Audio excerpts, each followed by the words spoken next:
जंगल में एक चालाक गीदड़ ने मुर्गी को पकड़ने की योजना बनाई।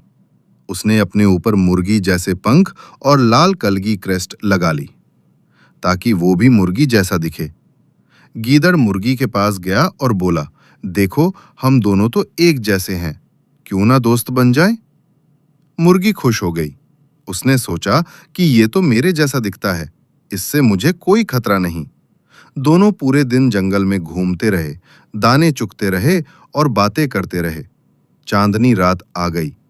गीदड़ ने मुर्गी से कहा, आज चलो रात में भी घूमते हैं। मुर्गी को कुछ अजीब लगा।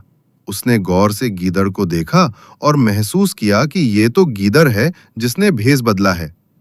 मुर्गी ने जल्दी से उड़कर पेड़ पर बैठने का फैसला किया।